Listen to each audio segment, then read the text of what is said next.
we have provided evidence of Indian support to TTP and other terrorists, India's support to the BLA and the Majid Brigade, the free space given to India to promote its narrative against Pakistan on Kashmir, on the issue of terrorism. These are some of the things, obviously, that we were not as successful as we should have. We saw before our eyes how strategic mistakes made at the national level can do damage to the nation. The pressures have never been relenting. Pakistan nuclear program, missile program, other capabilities.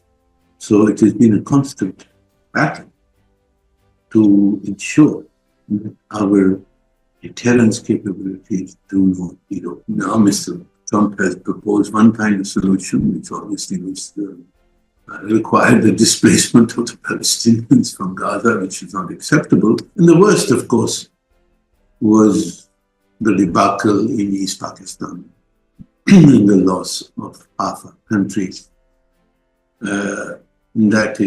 That was traumatic. Hello and welcome to Spotlight. I'm your host Niha Dagia, and today we have with us Ambassador Munir Akram. Over the years, he has represented Pakistan on some of the biggest global stages, from defending the country's nuclear program to navigating complex security challenges and making Pakistan's case at the UN on key issues like Kashmir, Afghanistan, and global conflicts, including the one in Gaza. From the 1971 war to the evolving geopolitical landscape, he has seen it all. Today, we look back at his diplomatic journey, the moments that defined his career, and the challenges he faced along the way. Ambassador Akram, thank you for being with us. Sir, so you've had a long and eventful career. You've served at key diplomatic roles, including 2 at the United Nations. Looking back, what have been the biggest highlights for you? And on the flip side, what have been the toughest moments that have shaped your approach to diplomacy? Well, obviously, there are many things that were achieved through diplomacy, through efforts, which one can't speak of because of the sensitivity of some of the issues. But in the public domain, on the positive side, I would recall the role in securing China's representation at the United Nations in 1971, to start with. Winning an election against a head-to-head election against the Indians for the Security Council in 1976. Defending Pakistan's nuclear program at the Conference on Disarmament in Geneva for several years, including after our nuclear explosions, promoting the Kashmir issue in the Security Council after I returned here, promoting the recognition of Islamophobia as an international threat, an international phenomenon that needs to be combated, securing overwhelming support for our election to the Security Council last year. These are some of the good things that one can remember. After a long career, I'm sure many things that you forget. But there have been also bad moments for Pakistan, for me personally. And the worst, of course, was the debacle in East Pakistan and the loss of half a country. That was traumatic.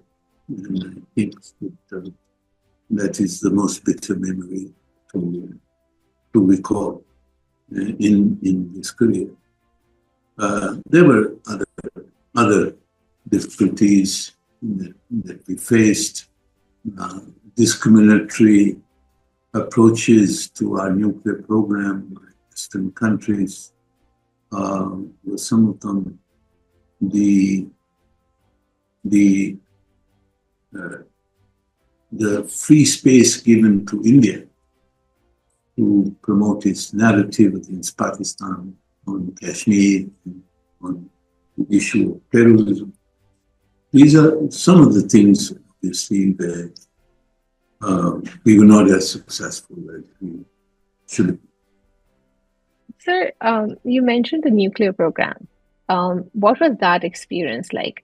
Did you feel the weight of responsibility? And how do you, like in retrospect, how do you see the impact of those efforts today?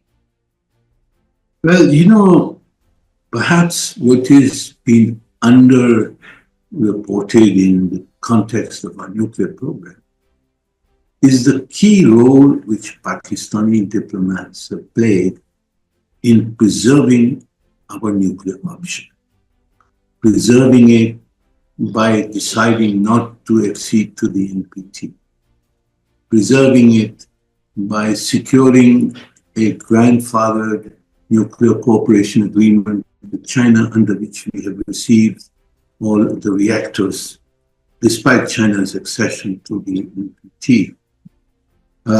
Defending our decision to conduct the nuclear weapons explosions in Geneva after India conducted their explosions. And what happened before that, the efforts to contain India's nuclear program through the new proposals for nuclear weapon-free zones, proposal for negative security assurances, and in particular, and most recently, the effort to prevent some countries, including India, but also some Western countries, from trying to put a cap on Pakistan's production of fissile materials, in the so-called Fissile Materials Cutoff Treaty, which Pakistan has blocked since 1995, and we have continued to do so in order to ensure that our nuclear capabilities are always at the level that we can match India, step by step in that field. And that is the credibility of our nuclear deterrence. So these are some of the things that I think on nuclear diplomacy. There needs to be a greater look at the role of Pakistani diplomats in preserving our program and our capabilities. And we are continuing to do so at this time because the pressures have never been related to Pakistan nuclear program, missile program, our other capabilities. So it has been a constant battle to ensure that our deterrence capabilities do not erode. So, you were in your early career when, during the 1971 war, which led to the creation of Bangladesh. As a young diplomat, then, witnessing such a pivotal moment in history, what do you remember most about that time? Like because it was your early career, so like, how did it shape your understanding of international, diplomacy and Pakistan's position at the global stage? Well, I think that before the division of our country, Pakistan was a veritable superpower in the region.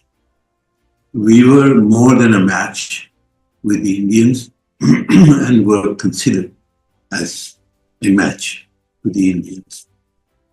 But we saw before our eyes how strategic mistakes made at the national level can do damage to the nation. And this was the ultimate damage of the breakup of our country.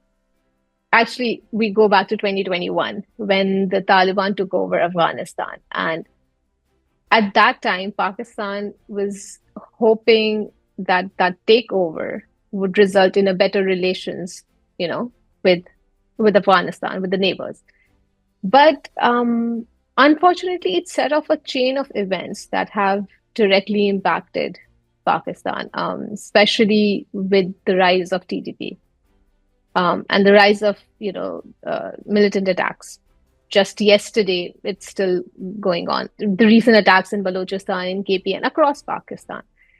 So, how have you managed to push Pakistan's issue at the UN when it comes to Afghanistan?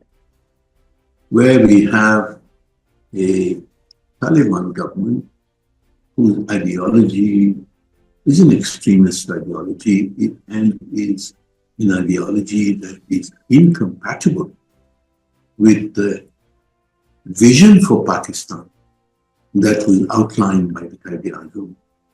The fact of the matter is that the Taliban government is in control of the entire territory of Afghanistan and faces no threat to itself. And therefore, we have to deal with them. As a neighboring country, we have to deal with the Taliban government, although we disagree with so many of the aspects of their ideology and their political orientation. But our major issue now has become that those people in Pakistan who also adopted the extremist ideology of the Taliban have now taken shelter in Afghanistan, are being protected and patronized by the Taliban government, and are conducting cross-border attacks on Pakistan from territory. Not only do they have the support of the Taliban, but we have evidence that they are also being financed and supported by our principal adversary, which is India, in order to convince them that the policy of supporting terrorism, especially the TTP terrorism, this policy will redound against their own interests and against the interests of Afghanistan, with which we want friendly relations, cooperative relations. Pakistan has hosted Afghan refugees for decades. But lately, the situation has become more complicated with, increasing pressure from the government for repatriation. Do you feel the international community has done enough to help? What kind of support do you think Pakistan needs to manage, the Afghan refugee crisis in a fair manner? Well, I think that Pakistan was among the most generous countries as far as refugees is concerned. Although we are not a party to the 1951 International Treaty, nevertheless, we opened our doors, opened our arms, our homes to the Afghans when they were fleeing the Soviet invasion. And subsequently, they have gone through multiple internal wars, external intervention. Whenever the Afghans felt the need for refuge, we opened our doors to them. And we did so indiscriminately with regard to the ethnicity or political orientation of the Afghans concerned. All of them, all kinds and stripes of Afghans came to Pakistan and sought refuge in Pakistan. The international community was extremely parsimonious in its support for Pakistan. In the past 2-3 decades, India has risen and is on the way to becoming a superpower. Do you think the global perceptions on this issue have shifted over time? We agreed to a US declaration, a US-sponsored declaration, giving assurances to India back in 2005, I think, 2004, that we would not, the Pakistani territory would not be used for terrorism against India. That was a veritable confession and a huge strategic mistake on our part, which basically endorsed the Indian narrative.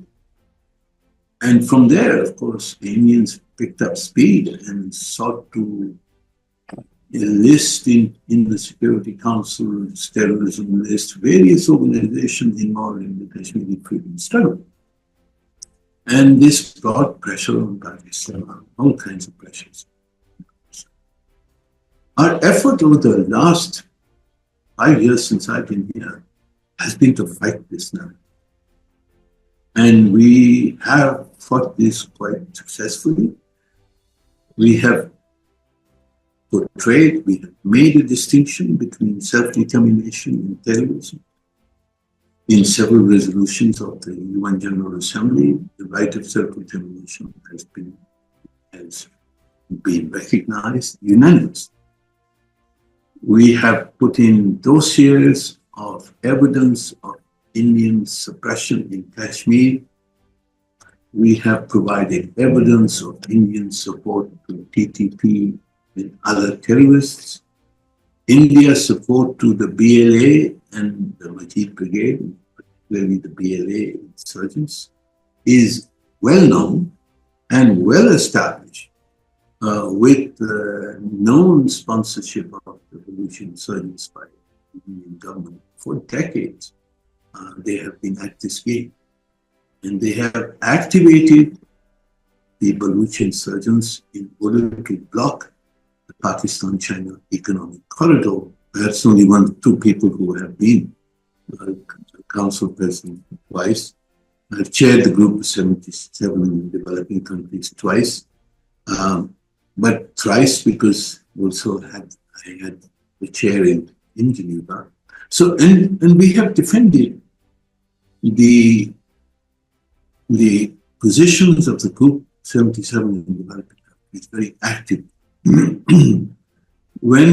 Even where the group was not able to reach a consensus, we led a smaller group of like-minded countries in the negotiations on the Pact for the Future in order to defend the core interests of the countries, core interests for financial equity, for the transfer of sufficient financial resources to be able to invest in development, to have a trade regime which is fair and equitable to developing countries, to have technology access which is also fair and is not blocked by various means, including the internet. So let me sum up by saying that, we have been playing a leadership role on behalf of developing countries. And, a lot of people speak about representing the global south, but in action, it is the Pakistan delegation that has advocated for the developing countries actively throughout when we adopted the SDGs, when we adopted the final declaration on the Addis Ababa Action Agenda, when we adopted the political declaration, the SDGs last year, and when we adopted the Pact for the Future, which was at the summit last September, which has always been Pakistan, formulating positions, negotiating on behalf of the group, pressing for them our minimum demands as such.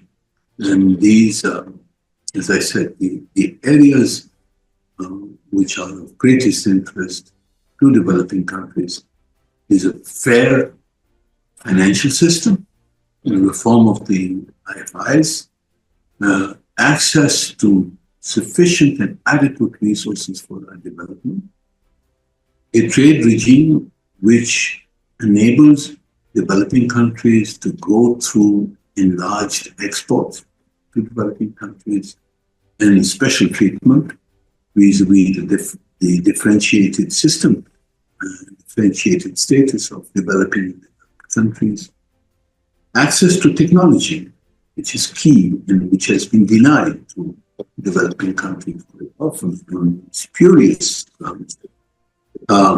These are some of the key things that have to be achieved in reordering the international economic system, which is unequal and basically discriminates against developing countries. And it's a major reason for our lack of finance, lack of trade, lack of technology.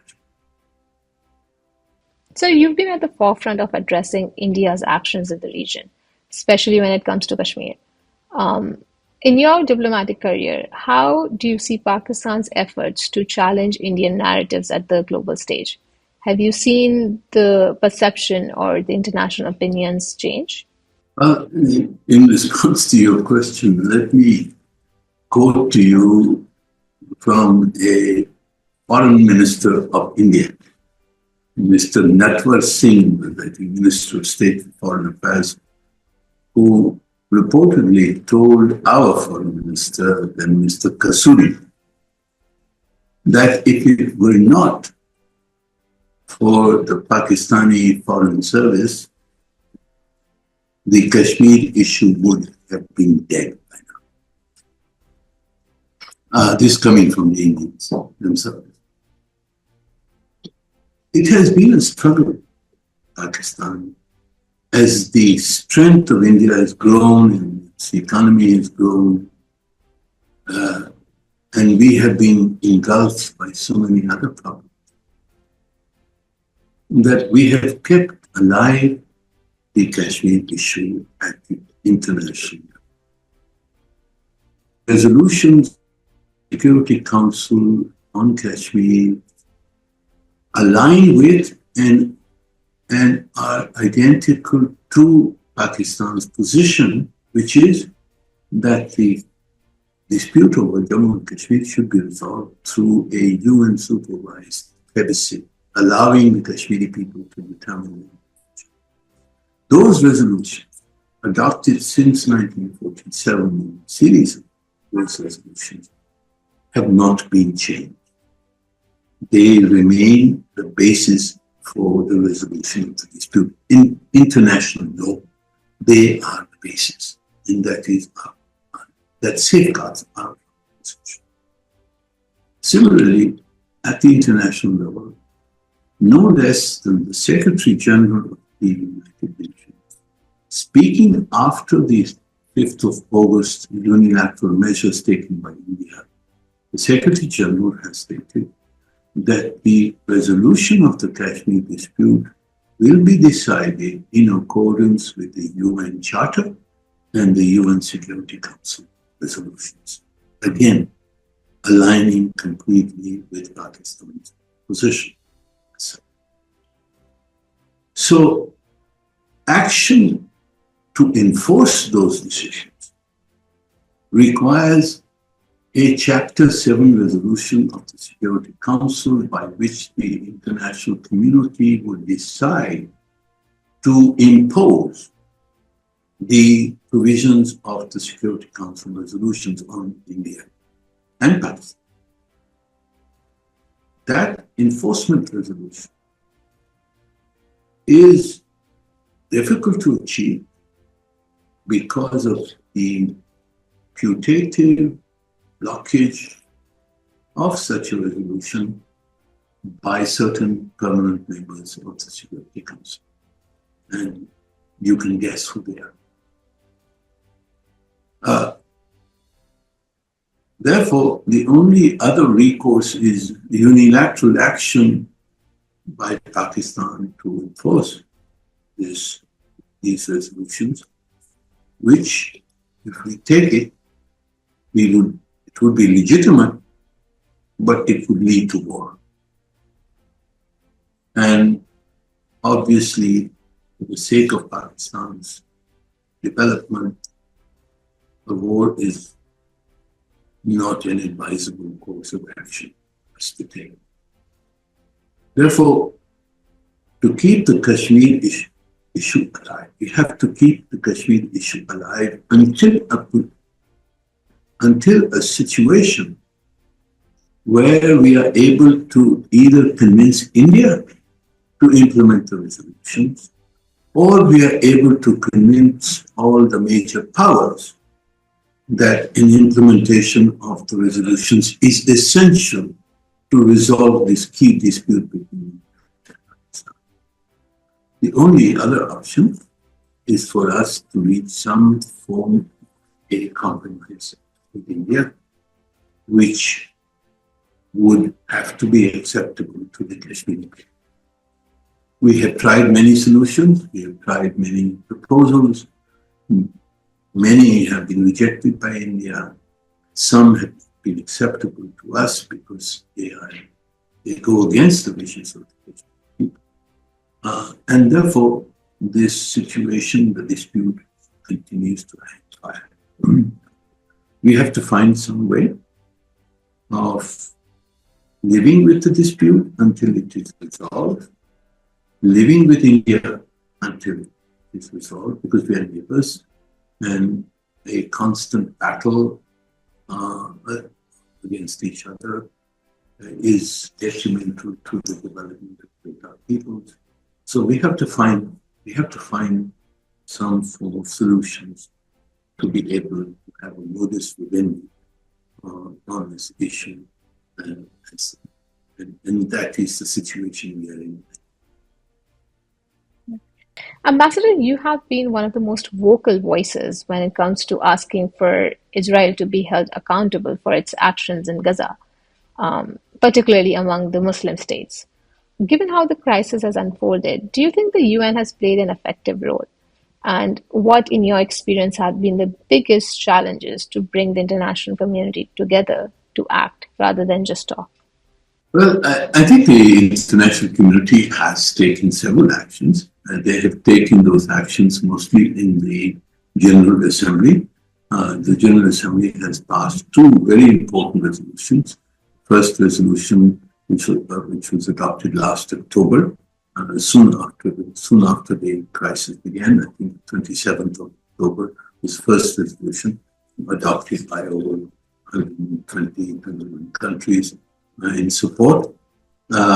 And then a more comprehensive resolution, which was adopted after the pronouncement by the International Court of Justice on the rights of the Palestinians. And this was a very comprehensive resolution which declared Israel's occupation illegal. It required accountability, compensation, withdrawal of Israeli forces, and the whole case on Palestine's cause was adopted by the General Assembly. But it is the Security Council which takes enforcement action. Again, as in the case of Kashmir, enforcement action in the Security Council has been blocked. Any meaningful resolution in the Security Council, there have been 3 vetoes on Palestine resolution by the United States and its allies.